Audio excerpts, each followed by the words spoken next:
Are there still people out there who think that Ivanka Trump is a moderating influence on her father? If you believe that the Donald Trump currently big-wheeling all over the Middle East is the toned-down version, can I just ask, respectfully, what exactly do you think Donald would be doing to the country if he wasn't under the supposedly soothing spell of Ivanka?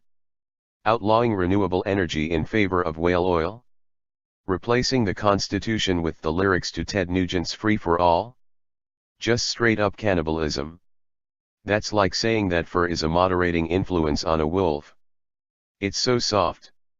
Ivanka is not simply tolerant of her father's blathering radicalism, let alone nobly embattled by it, she is an active proponent and beneficiary of the outrageous robbery her family is perpetrating against those they purportedly serve. Come on. She loves it. You can tell because she continues to be a beaming member of the administration instead of an estranged daughter who cries every day in her nest of shame. The Guardian reported this week on the shocking brutality of the president's budget proposal. Cuts to Medicaid over the next decade exceed even the more than $800 billion reductions contained in a health bill passed by the House of Representatives earlier this month. The president also aims to slash welfare by $274 billion over a decade, including $193 billion on food stamps, driving millions of people off the program.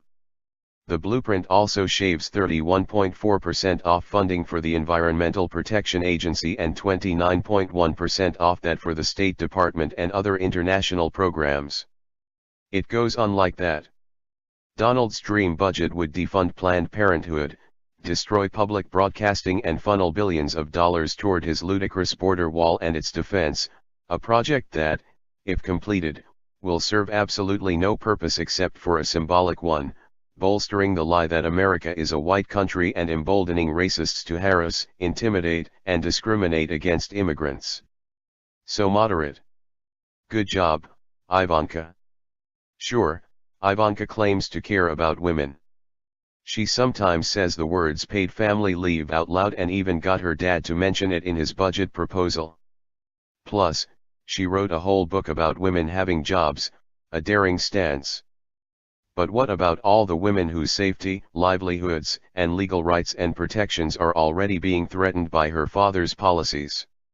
What about poor women, refugee women, Muslim women, trans women, gay women, undocumented women, disabled women, incarcerated women, women of color, women working minimum wage, women who can't find jobs, women who can't afford child care, women who need abortions, women who don't want to die of cervical cancer, women in abusive relationships, women with pre-existing conditions and women who weren't born into ghastly amounts of inherited wealth, handed the keys to real estate empires and endlessly congratulated on their entrepreneurial acumen?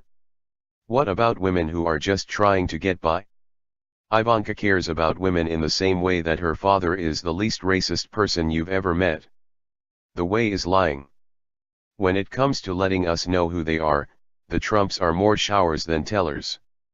During the Trump family's bizarre state visit to Saudi Arabia last week, while her father was distracted by the promise of a great big orb he could fondle, Ivanka busied herself the same way she busies herself in the US, crooning nonsensical boilerplate about empowerment at women whose challenges she hasn't bothered to understand.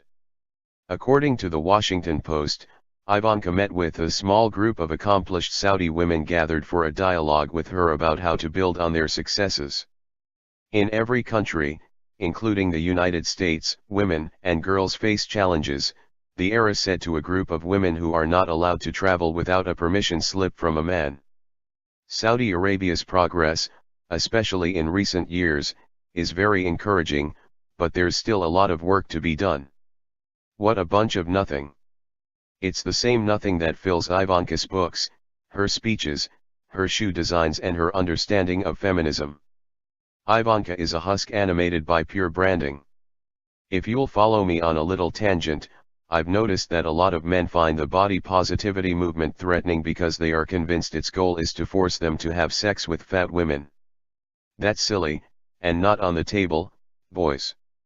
The real goal, if you distill it to its essence, is to kill the pernicious and persistent fiction that beauty correlates with goodness. That people like Ivanka must have our best interests in mind because their hair is very shiny. That we can trust her because of her teeth. That pretty people deserve more than the rest of us. It's not true, we can't, and they don't. Ivanka's nail beds don't put her on the right side of history. In fact, Ivanka doesn't moderate her father at all, she sells her father to moderates. Watch out.